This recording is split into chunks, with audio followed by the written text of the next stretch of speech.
Welcome to session 14 of the story Genesis. We are close to the end of the story of the Hebrew patriarchs now. God worked through these fathers, beginning with Abraham and then Isaac, Jacob, and Joseph. Together, the stories of these men, along with their wives and children, these stories tell how God worked in their lives, often in surprising and even puzzling ways, how God worked to bring about the promise that God had made to them. So where are we? Joseph's story runs from Genesis 37 all the way to chapter 50. So go ahead and get your Bibles. Now, we're going to skip around just a bit, so before we actually get started, we're going to start at chapter 45, but before we actually get there, a quick recap. So Joseph lands in Egypt after being sold into slavery by his brothers. And he becomes the most powerful person in the Egyptian government, except for Pharaoh himself.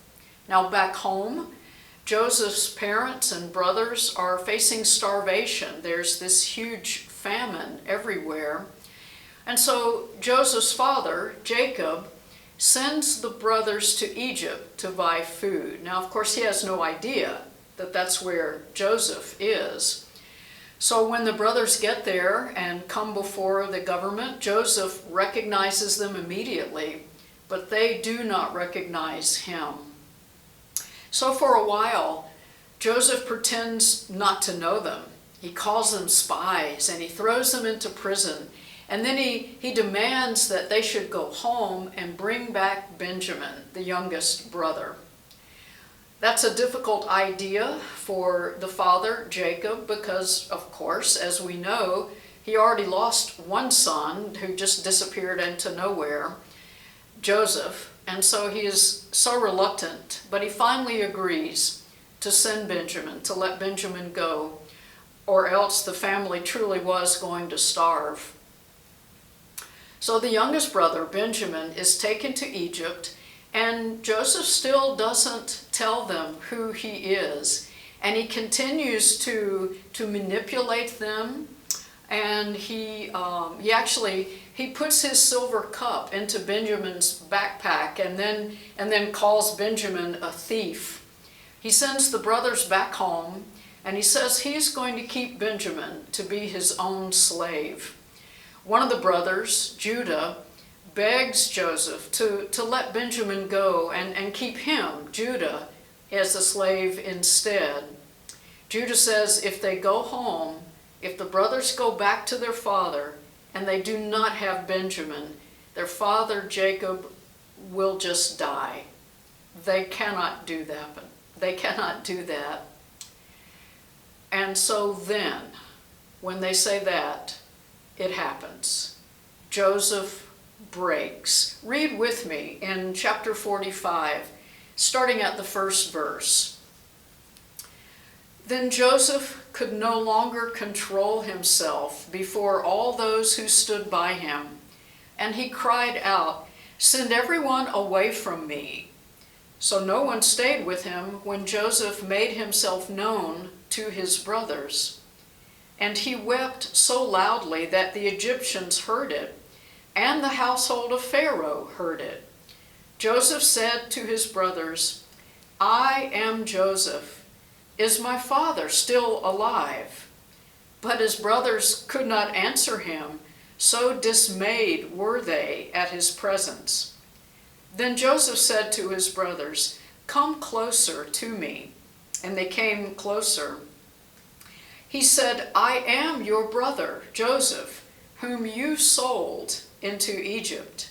And now do not be distressed or angry with yourselves because you sold me here.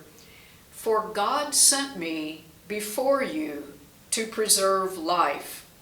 For the famine has been in the land these 2 years, and there are 5 more years in which there will be neither plowing nor harvest. God sent me before you to preserve for you a remnant on earth, and to keep alive for you many survivors.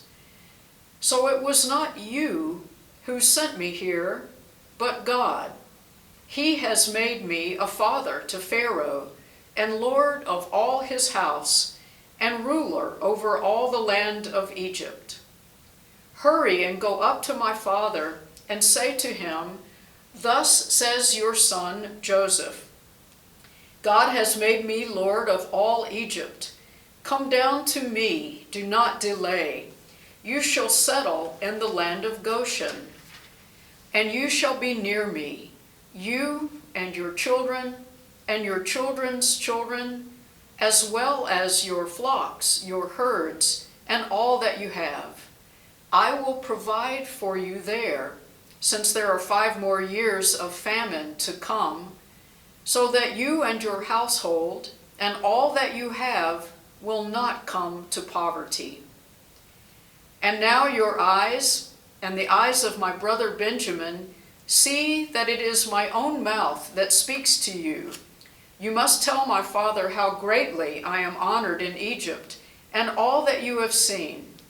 Hurry and bring my father down here."